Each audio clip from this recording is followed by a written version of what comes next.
Nous sommes à une semaine de la Semaine Sainte, de l'entrée de Jésus dans sa Passion. Maintenant, dans ce 5e dimanche du Carême, nous sommes placés au cœur de tout le sens du Carême et de cette semaine de la Passion.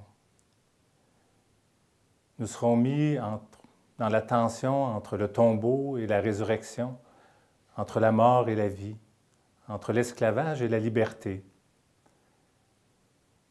D'ailleurs, le texte que nous regardons aujourd'hui, la résurrection de Lazare, nous met d'emblée devant cette question du mal.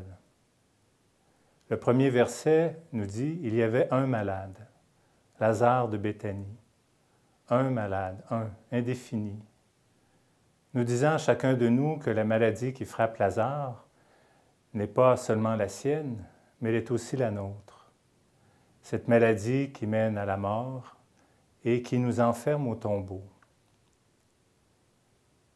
Quel est donc ce mal? Tout le christianisme et en fait le texte de Lazare nous montre que c'est une rupture filiale. Le mal qui frappe l'humain, c'est cette rupture avec le Père.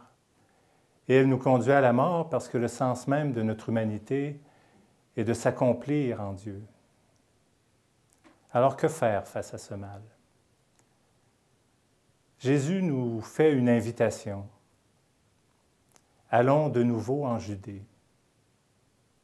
Bien sûr, les apôtres ne veulent pas y aller parce qu'ils disent que Jésus mourra en Judée. Mais Jésus nous y invite, les apôtres et toute l'Église à sa suite. Allons de nouveau en Judée.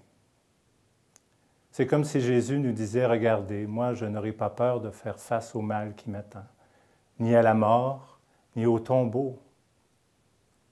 Ce que je vous demande dans ce chemin de Carême, c'est de regarder le mal qui vous habite, de regarder la mort qui vous habite et de voir de quelle façon, tous les jours, vous êtes enfermés au tombeau. Parce que cette mort, elle est en nous. Et cette mort, nous la propageons aussi. Alors, comment aller à la résurrection si nous ne sommes pas conscients du mal qui nous habite? Si nous ne sommes pas conscients de cette mort qui est là en nous et qui nous enferme au tombeau? Alors, comment prendre ce chemin de la résurrection?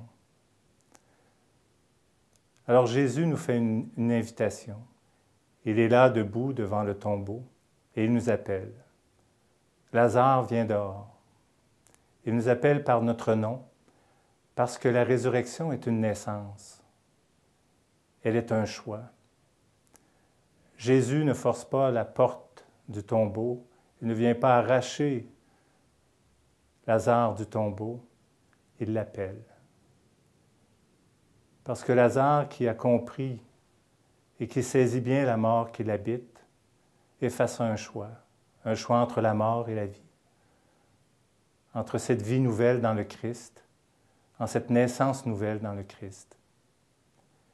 Mais aussi nous avons besoin des autres dans cette résurrection.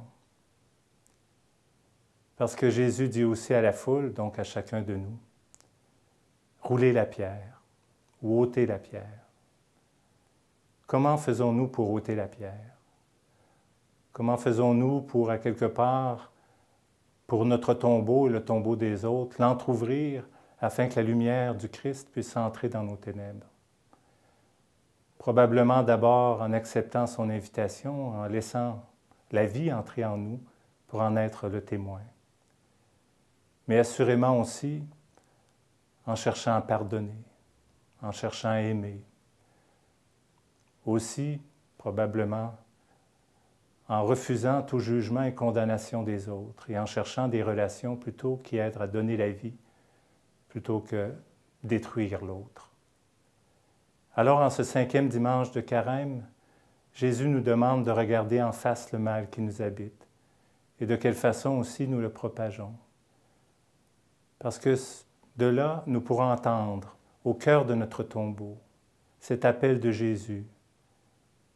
Ce Jésus qui nous appelle par notre nom pour nous inviter à une naissance, pour entrer dans la vie nouvelle.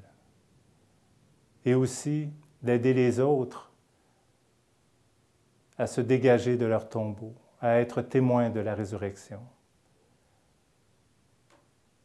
Alors en ce 5e dimanche de Carême, entrons dans la vie.